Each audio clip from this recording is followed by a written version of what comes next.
Let me introduce tonight, our program is titled Wonderful Nice, The Curious Legacy of the Pennsylvania Dutch. Our presenter is Bradley Smith. He's the curator of the Ephrata Cloister Historic Site in Lancaster County, Pennsylvania. He also leads the Berks History Center's Pennsylvania Dutch Studies program, and he has been an adjunct professor of history at Alvernia University in Reading, Pennsylvania for the past 20 years. A native of Schaefferstown in Lebanon County, Bradley grew up hearing the Pennsylvania Dutch family, friends, and neighbors speaking the dialect. Please welcome Bradley with us tonight.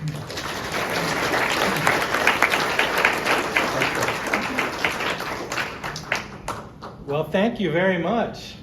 I should say, good evening, ladies and people. So, I would like to start with an important question. Wie viel Leid kann Deutsch schwätzen? Oh, just ein paar, nicht zu viel. Well, no Sedamir English use. That was the question. It is great to have such a great crowd tonight. And it took us a little while to get our technology in order, but I think we're in good shape. So I'm looking forward to chatting with you about the Pennsylvania Dutch and their legacy. But I want to start off by talking about something more important. Funnel cake. And in particular, 1998. 1998 was a great year for funnel cake. You might be wondering, why was 1998 such a good year for funnel cake? Well, that year, the Los Angeles Times newspaper did a big story about funnel cake. And the Los Angeles Times declared funnel cake was the king of the Orange County Fair that year. Now, you might be wondering, isn't funnel cake a Pennsylvania Dutch treat? How did it wind up in Los Angeles? It's an interesting story, a very circuitous journey going from Berks County to Los Angeles. And really, the conduit, the funnel, was National Geographic magazine. 1952, National Geographic has a story on this new festival, the Pennsylvania Dutch Folk Festival at Kutztown. It had just started a year or two earlier, and as it was starting off, there were local groups coming to sell food to raise money for their churches and their fire halls. One of those groups was the Virginville Grange. How many people have been in Virginville? A lot of you, that's great. Virginville, there are maybe 30 houses there, very Dutch community, and Virginville was the home of that woman, Emma Miller. Emma Miller had a family recipe for funnel cakes, and she thought, I'll bring that to the Kutztown Folk Festival, and we'll use it to raise money for the Virginville Grange. By the way, if anyone is familiar with the Miller Brothers singing group, that is their grandmother. So Emma Miller of Virginville, Pennsylvania, population 200, brings her funnel cake recipe to the Kutztown Folk Festival. National Geographic magazine talks about it. 3 years later, the Chicago Tribune newspaper does a story about it. 1998, that great year for funnel cake, it's the king of the Los Angeles Times newspaper, the Orange County Fair. What an amazing thing that a recipe from Virginville is now enjoyed in Los Angeles, California. The thing is, that's not an isolated incident. Consider this. The oldest commercial pretzel bakery in America started in Lancaster County, Lidditz, Pennsylvania, by Pennsylvania Germans. The equally important to pretzels, Groundhog Day. The first written reference ever in America that historians know about to someone talking about these crazy Pennsylvania Dutch people chasing around a groundhog. Berks County, Pennsylvania, early 1800s. The earliest illustration of an Easter bunny and Easter eggs in the Western Hemisphere, Schuylkill County, by a Pennsylvania Dutchman. the oldest Christmas tree ever illustrated in North America by a Pennsylvania Dutchman, York County. All these things are introduced to America, to this continent, by the Pennsylvania Dutch. Aside from food and holidays, another thing we've introduced is art, such as the art you see on our barns.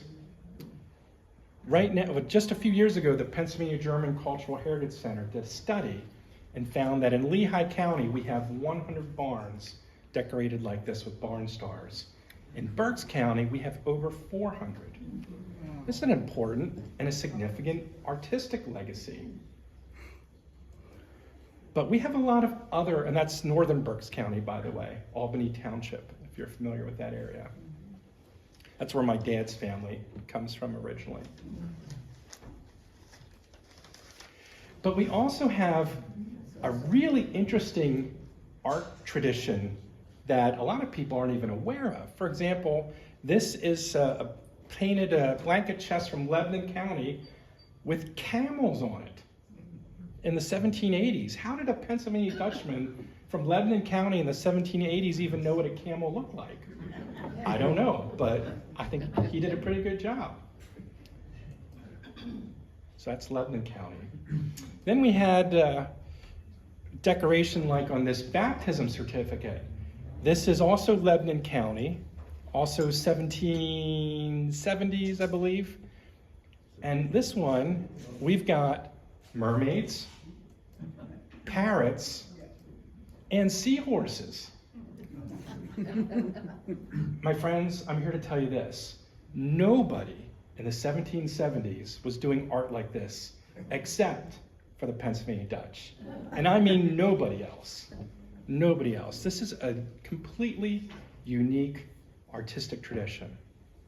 And it really stems from a larger idea of the Pennsylvania Dutch loving whimsical art and silliness and fun.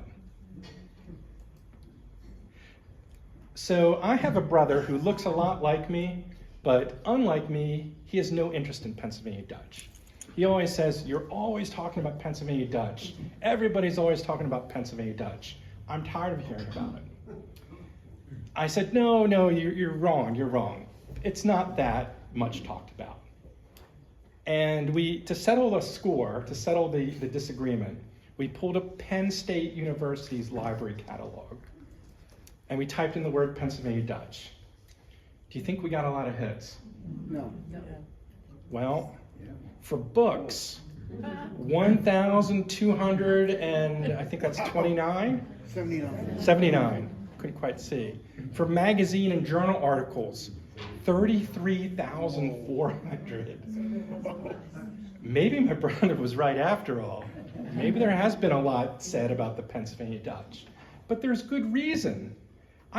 When I'm talking about funnel cakes and groundhogs and decorated barns, I'm truly just scratching the surface. And if you start looking at those Pennsylvania Dutch books at the Penn State Library catalog, they exist on language, food, religion, art, hex signs, holiday traditions, architecture, furniture, singing and dancing, and folklore, and so much more, so much more. However, what I've discovered is if I'm not in Lehigh, Berks, Northampton, Lebanon, maybe Lancaster, York counties, people are instantly confused about what Pennsylvania Dutch even means. So when I say it's a curious legacy, I say that because the Pennsylvania Dutch people have contributed so much, but a lot of folks don't understand who they even are. And I think it's important to really explore the question, who are the Pennsylvania Dutch? And I'll explain a conversation I have had many times to highlight this point. So this is cartoon Brad. I tried to find a bald one, but we had to settle with hair, Brad with hair. So that's cartoon Brad. once a week, and I'm not even exaggerating, once a week, I'll run into someone, random person, represented by her, and I'll have a conversation that goes like this. I am Pennsylvania Dutch. And the response I get, but you don't look Amish. If I had $5 for every time I heard that, I would have a lot of money. I could buy pizza for all of you for a year. This is a misunderstanding, a common misunderstanding. Pennsylvania Dutch does not always equal Amish. It does not always equal Mennonite. It's a widespread misconception. If you go to Maryland or Virginia or North Carolina, they assume Pennsylvania Dutch means Amish. So why is that? I think it really goes back to Lancaster County, sort of like the 1940s, 1950s, 1960s. We have a burgeoning tourism industry, and the tourism industry is leaning hard into Amish, Amish, Amish. That is what they're using as the draw to bring people out of Washington, D.C., out of Baltimore, Maryland, out of Philadelphia, out of New York City. They're using the Amish as the draw, saying to the city people, come enjoy the countryside, the gentle, bucolic life of the Amish. And they start pushing things like the language here, Amish and Pennsylvania Dutch. And you see the Amish family with a painted barn. Well, painted barns weren't used by the Amish. You see the distelfink and the heart motif and the tulip. Those aren't Amish motifs. That's Kutztown. That's Emmaus. That's Macungie. That's not Lancaster. But people didn't care. It worked. It sold the tourism industry of Lancaster. But it created a lot of confusion. Here's another one. Greetings from the heart of the Pennsylvania Dutch country with Amish girls. I would argue the heart of the Pennsylvania Dutch country is Myerstown, Kutztown, to Nazareth, kind of in there. So this created a lot of misunderstanding. And again, motifs on the bottom, barn stars and hearts and tulips, which just were not ever a part of Amish culture. So who are the Pennsylvania Dutch actually? If we would go back to, let's say, the 1700s. Now this is a generalization, and I don't like to generalize, but just for the sake of conversation, I'm going to generalize. If you had to split up by religious affiliation what the Pennsylvania Dutch looked like 250 years ago, it would look like this. About 45% Lutheran, 45% German Reformed, who today are United Church of Christ, and then about 10% for everybody else, Amish, Moravian, Mennonite, Schwenkfelder, German Baptist Brethren, a sprinkling of Catholic, and so forth. To put it another way, 90% are the fancy Dutch, 10% are the plain Dutch. Or as my dad would say, so my mom has more ancestry in the green, my dad has more ancestry in the blue. And I once asked my dad to explain the difference, and he said, in a Dutchy accent, he said, "Well, my side's the side that likes beer and fun, and mom hates both."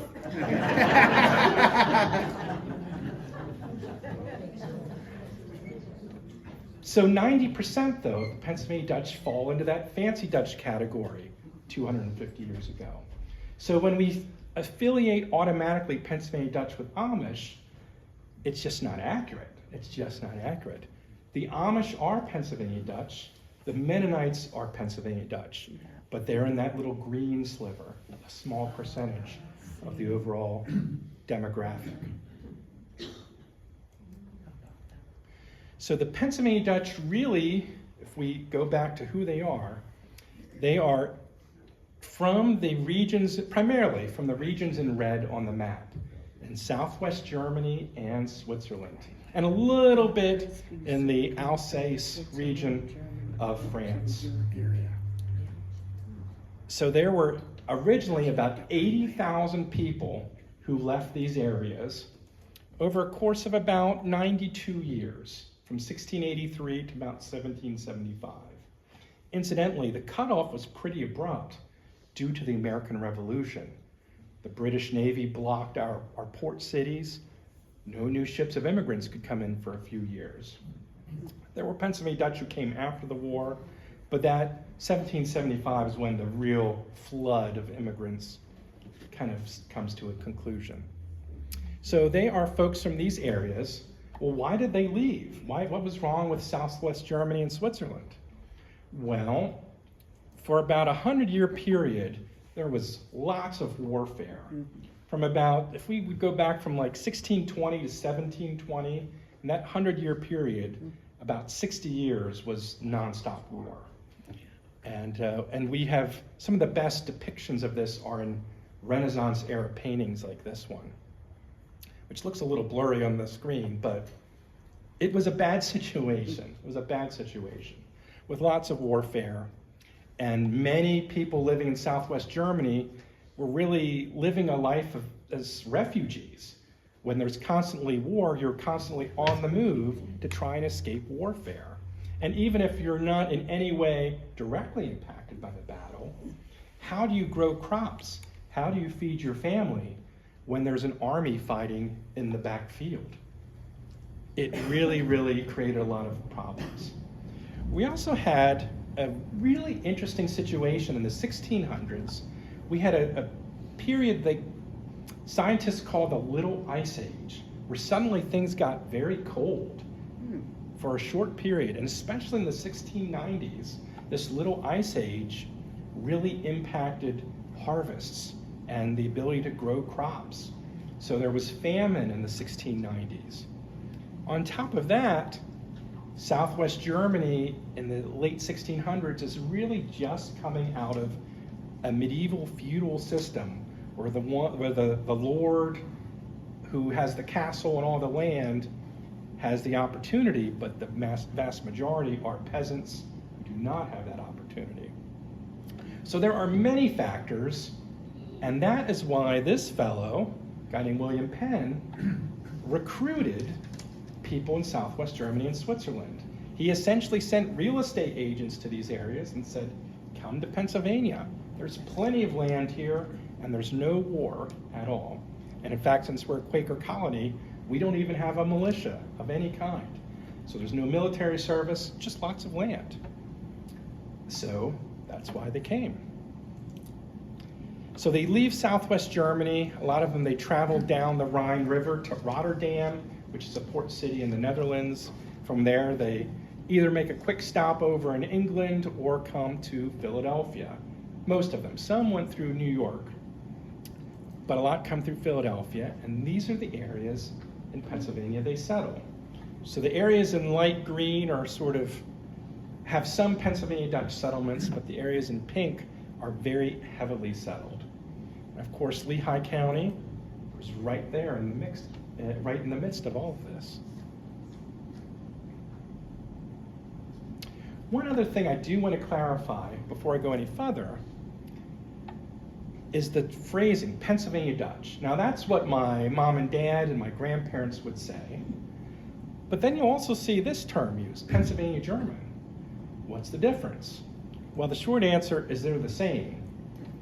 But what happened is Pennsylvania Dutch was the term we used, but around the time of the Civil War, a little bit after the Civil War, scholars thought this is confusing because it makes people think that the Pennsylvania Dutch are from the Netherlands. So they came up with the new term, Pennsylvania German, but it just made things even more confusing because now people thought the Pennsylvania Dutch and the Pennsylvania Germans were two different groups of people. They're one and the same. Two terms, the same people. I also want to talk about the Pennsylvania Dutch language, because this is also a source of great misunderstanding. And I'm going to call on Cartoon Brad again for another conversation. And again, this is a conversation that I have all the time, where I will say, I speak Pennsylvania Dutch. Ik schwätz Pennsylvanisch Deutsch. Ik schwätz Deutsch besser als English.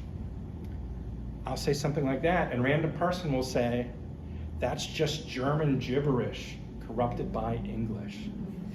Those are fighting words. This makes me upset. It's not true. It's not true. But it's another misunderstanding, and I think this misunderstanding is perpetuated by books like this one, Verhuddled English. And these books are funny and cute. In fact, this is so popular, there's a second edition. There are other books like this. There are other books like this. True story, when my mom was in 4th grade, she had a heavy Dutch accent, and she had a teacher who was not Pennsylvania Dutch. And she said, I'm gonna make that lady, that little girl, now she's a lady, talk English correctly. And she harassed my mom for the way she talked her entire year. My mom's still traumatized by it. She's 81 years old, and she talks about how bad 4th grade was because of this teacher. So for Pennsylvania Dutch people like my mom, that Pennsylvania Dutch accent is a source of some complicated feelings. A sense of pride in a way, but also a sense of shame and hurt because of people like that teacher saying that there was something wrong with the way she talked. Because she'd say, well, what do you mean I talk funny? I just talk the way I talk. That's how she talked when she was little, and the teacher said, you gotta stop that. So, but at any rate, the reason I wanted to point out these books is they have helped to perpetuate the misunderstanding that Pennsylvania Dutch is just gibberish. But it's not. But to explain what it actually is it requires me to go on a little bit of a journey with you. So we're going to go back to the year 1500, about 525 years ago, to Central Europe. Now, 525 years ago, there was no nation of Germany. In fact, Germany did not exist as a nation until 1871. So we're still hundreds of years away from Germany as a nation emerging. That is what the map of Central Europe would have looked like in the 1500s and 1600s. I look at that and think, I'm glad I was not a cartographer in the 1600s. What a mess. It's a geopolitical mess of kingdoms and fiefdoms and principalities where these folks lived. It was a very confusing place to be. So you didn't say, I was German. You'd say, I'm Swabian, I'm Hessian, I'm Alsatian. There was also no standard German language. Well, if they weren't speaking German, what did Germans speak? They had regional dialects. Each region had its own dialect. So if I don't know if you can see this map, but the one down here, way down here in yellow, that's Swabia.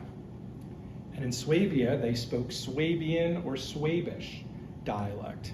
Now, if you are here in the yellow, you just go 10 miles to the east to see your cousins in the red. They speak Bavarian dialect there.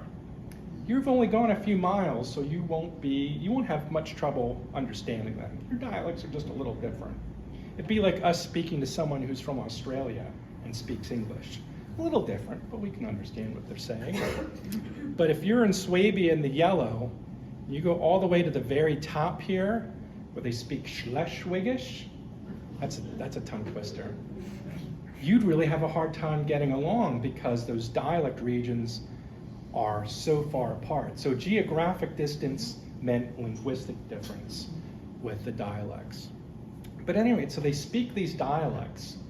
Most Germans are not literate, but the few that are, in 1500, like for those who are involved in ecclesiastical business for the church or government business for different courts and nobles, they are reading and writing in Latin still in 1500. So they speak their regional dialects. The few literate people use Latin for reading and writing. And we have the same situation in the German-speaking areas of Switzerland.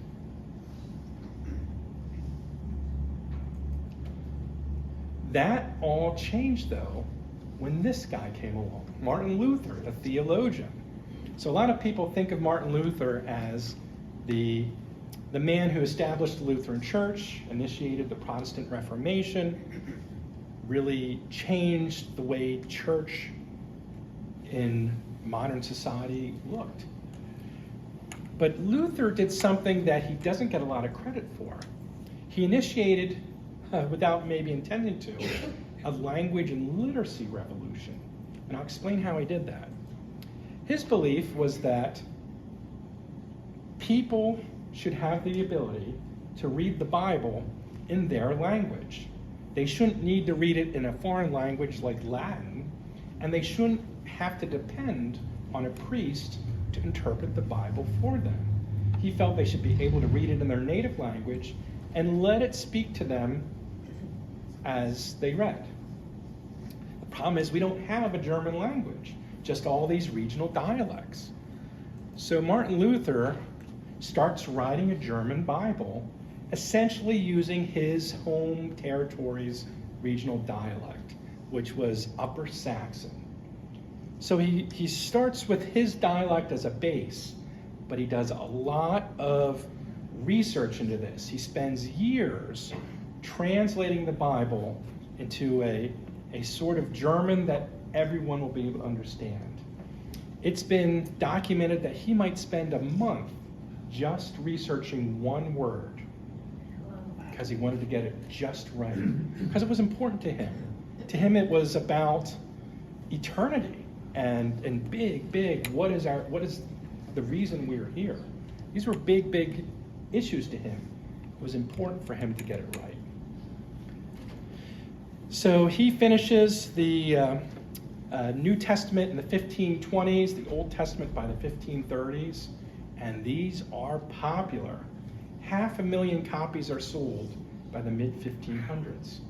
And what would happen, all these German families might buy their Bible in the Luther translation. And it cost a lot of money, but it was an investment. And this was the only book in the house for them. The first book they ever owned. The first, for some of them, maybe the first printed text they ever saw. And they would sit around and they would fumble their way through trying to read the Bible as a family. And what ended up happening is, with practice, they started to understand what it was saying. They started to gain literacy reading Martin Luther's Bible. And this is how he created a literacy revolution. But this Luther Bible translation ends up becoming the foundation which evolved into Standard German. So he created a language revolution as well. So how does that relate to the Pennsylvania Dutch? Well, let's go to about 1700. See how things have changed after 200 years. So in 1700, there's still no German nation, and the dialects still prevail. At home, in the marketplace, wherever you go, you're speaking your German dialects. But we now have a population who can read and write in the German of Martin Luther. You suddenly have a population that is literate. And in a sense, you could argue that they were bilingual. German, Standard German, the German of Martin Luther, and the regional dialects had a lot of differences, but a lot of similarity. You could argue that they were variations of the same, or they were two distinct languages. This is the era, 1700, when immigrants are starting to come to Pennsylvania. So these immigrants are coming, speaking these regional German dialects, but reading and writing in Standard German. So I'm going to take my German map, dialect map, and my Swiss dialect map, along with the map of where they left. And if you superimpose them, you get a sense of the dialect regions of the people who came to Pennsylvania, the people who came to Lehigh County and Berks County and Lebanon County. So you see dialects like Pfälzisch and Hessian and Alsatian and Swabian and Franconian and Black Forest dialect and the Swiss dialects, which I can't pronounce. These dialects come with them to Pennsylvania. And because geographically they're close together, there's not a lot of difference. There's not a lot of difference. So they kind of blend a little bit, evolve a little bit, and that is what becomes Pennsylvania Dutch. So last summer, or 2 summers ago, I was in this yellow area of Swabia, right here, southwest Germany. My standard German is pretty weak. I was nervous about getting by. It didn't matter, I just spoke Pennsylvania Dutch. Everyone there understood me because our language came from that region. Now, they laughed a lot when I talked. And I'd say, well, what's so funny? What did I say? And they would tell me, I understood every word you said, but you talk so old-fashioned. At one point, we were eating dinner, and it was a group of us, and I was so excited to have all these people that understood my Pennsylvania Dutch. I just kept yapping. I was a bobblemaw, a blabbermouth, and I was getting behind, and I realized everybody is done but me. So I said, "Ich bin schier gar fertig." I'm almost finished. And a man next to me looked at me shocked. And I said, what's wrong? And he said, you use that word schier gar, which means almost. And this man was probably 80 years old. He said, I have not heard that word since my grandmother was living. So here I am, this crazy Pennsylvania Dutch kid, preserving his family's words that they've forgotten, that came with my ancestors and your ancestors 250 years ago. That's pretty amazing. That's pretty amazing. So my friends, Pennsylvania Dutch is not gibberish. It is not gibberish at all. It's like a cultural artifact from a bygone era. I want to jump ahead now to about 1800. So now the Pennsylvania Dutch have been here about 50, 70, 100 years, depending on when they arrived.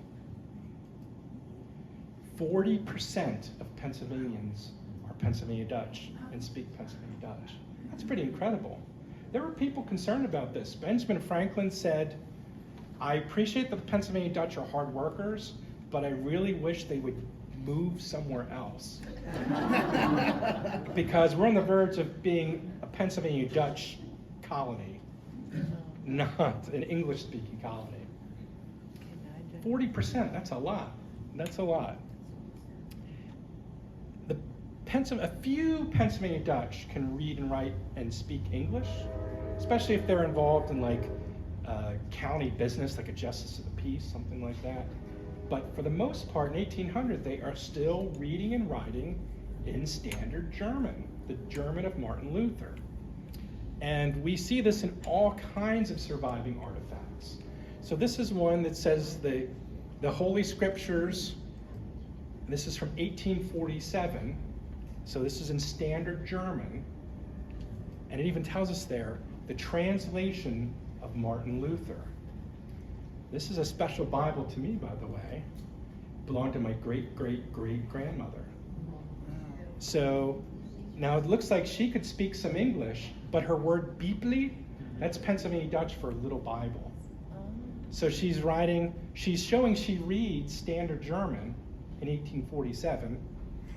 She can write in English mostly, but her Pennsylvania Dutch is corrupting her English a little bit. This is the case for lots of Pennsylvania Dutch folks. So in the early 1800s, they are going to school learning German, standard German for reading and writing. And we had schools all over the place for this, including this one. Now, schools weren't public back then in the early 1800s. In the late 1700s, they were run by the local churches. This is a school run by Trinity Lutheran Church in Reading, established in 1765.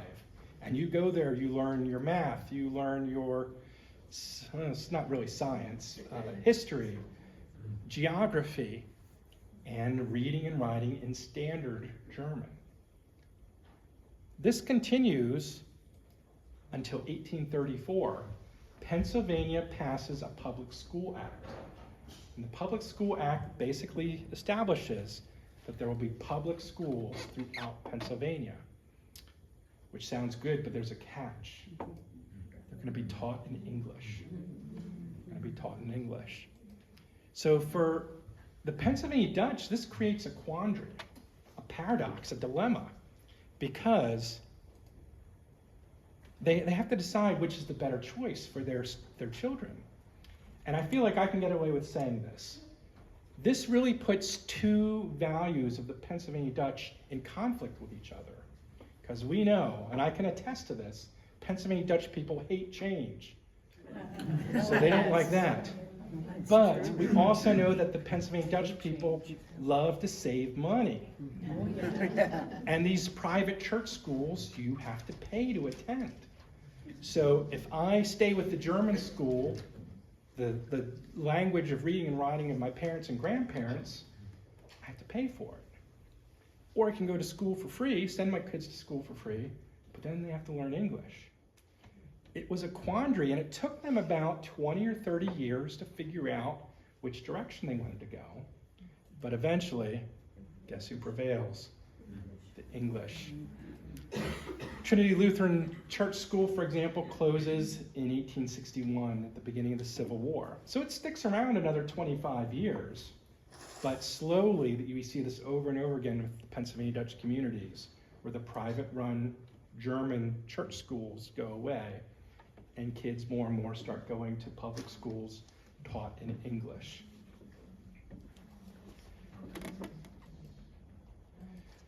So if we go to 1950 then, now it's a little bit different. We now have very few Pennsylvania Dutch using standard German for reading and writing. The only ones still using it in 1950 are the folks that are quite elderly and Old Order Mennonites, Old Order Amish, folks like that. So very, very few.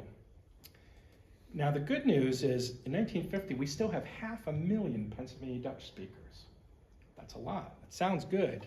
However, Pennsylvania as a state has really, really grown. So these speakers are a small minority of the population now, and the language is clearly in decline. For a couple reasons. One, we just had 2 world wars against Germany within a 30-year period. It wasn't popular to embrace and celebrate German heritage. Also, the public education system was really changing in the 1930s, 40s, and 50s. School districts are going away from the one-room schoolhouse model, bringing kids together into larger schools where they're in classrooms by grade. So all the 4th graders are together, all the 5th graders are together. And historians have really sensed that in this era, 1920s to 1960s, Pennsylvania Dutch parents were very concerned that if they taught their children Pennsylvania Dutch as a first language, that it would put them behind in school. So by the 1950s, the children that are learning Pennsylvania Dutch typically are learning it as a second language. Now there are exceptions. There are exceptions for sure. But we definitely see a shift. My grandparents' generation, they learned Pennsylvania Dutch. They didn't learn English until they started school. My parents' generation, they learned English first, picked up a little Pennsylvania Dutch along the way. This is one of my favorite books. It's called The Pennsylvania Dutch. Simple title, gets to the point. It's by a man named Frederick Cloister. It comes out in 1950, and I love it because it's old enough to be quaint and charming, but new enough to be grounded in good research, good scholarship. And here's what Frederick Cloister says about the Pennsylvania Dutch language in 1950. He says the following: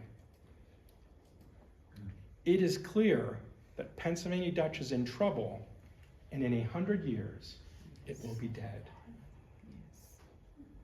This is upsetting. These are upsetting words. So let's go to today, modern times. What is the status of Pennsylvania Dutch? Is it in trouble?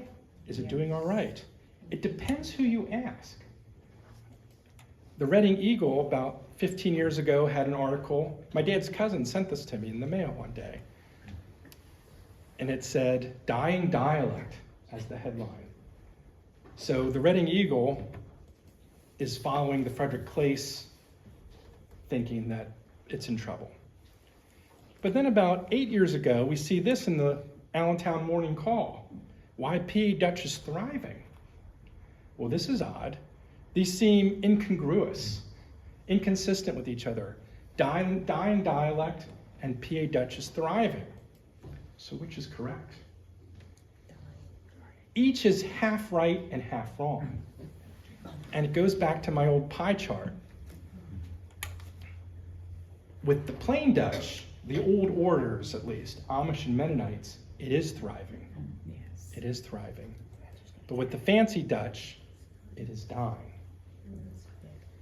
It is dying. Does it matter? Well, I don't want to get too academic, but I will for 48 seconds.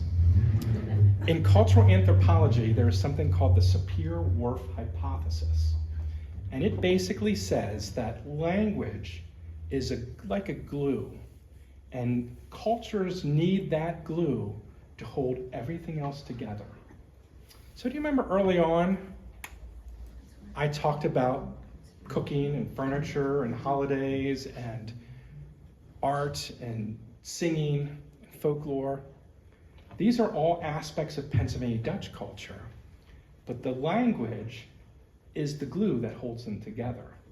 So my perspective is, if we believe in the Sapir-Whorf hypothesis, if the language goes away, all these disparate elements go with it, and we lose them. To me, this is a very distressing possibility. That's why I'm here tonight.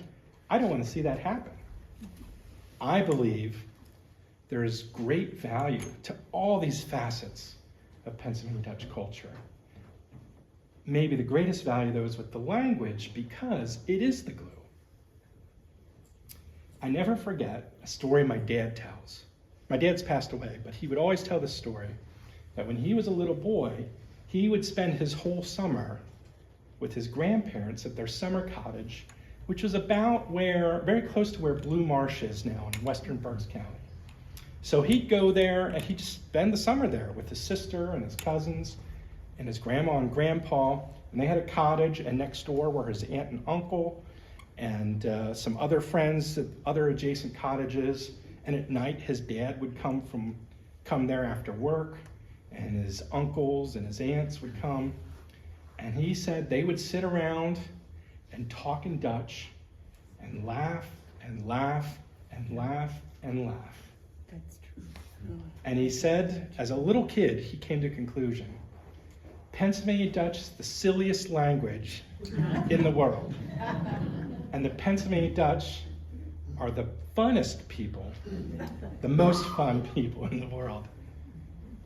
And this is kind of all a part of that. That language is all a part of it. So it's, from my perspective, important to celebrate this great cultural legacy, this rich heritage, this curious legacy that we have. So if you know a little bit of Pennsylvania Dutch, use it. Schwetz Deutsch von du kannst. If you know 3 words, like if you can say kannst du mitgefangen, say that every day to someone, even if they look at you like you're nuts. Because one of them will say, what in the world are you saying? And then, yeah, you know it. And then you can say, well, kannst du Deutsch schwätzen, or wie bist du heit, and whatever. And if you don't know any Dutch, find someone and say, tell me some things in Pennsylvania Dutch. So my full-time job is at the Ephrata Cloister Historic Site. But I've also been involved for many years with the Berks History Center. And whenever I say I'm with the Berks History Center, people say, where? Then I have to clarify, the Historical Society of Berks County. The name they were known by for 150 years. They decided to change the name about 8 years ago, thinking it would be a little more hip, perhaps. And the change just didn't take hold. So after all, I say, it's the Historical Society. And then everyone says, oh, yes, of course. So I've been with the Historical Society, and we got the idea because we talk about these things, the Sapir-Whorf hypothesis and the glue that holds culture together. And